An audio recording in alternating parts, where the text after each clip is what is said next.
சுறா கைடு 12ஆம் வகுப்பு பொதுத் தேர்வுக்கான புதிய பதிப்பு தற்போது பரபரப்பான விற்பனையில். மாணவர்கள் பொதுத் தேர்வில் அதிக மதிப்பெண் பெற உடனே வாங்குங்கள் சுறா கைடு.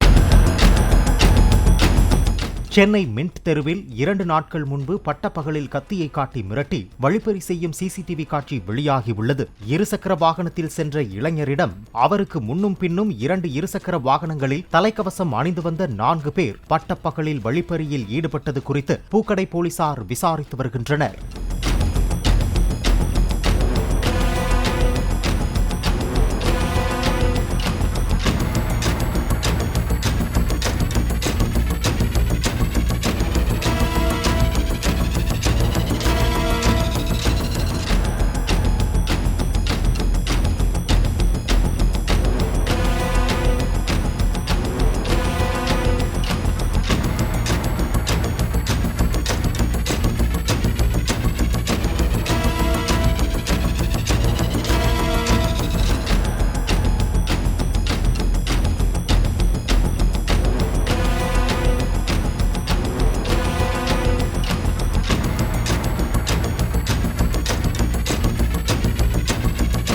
சுறா கைடு 12ஆம் வகுப்பு பொதுத் தேர்வுக்கான புதிய பதிப்பு தற்போது பரபரப்பான விற்பனையில். மாணவர்கள் பொதுத் தேர்வில் அதிக மதிப்பெண் பெற உடனே வாங்குங்கள் சுறா கைடு.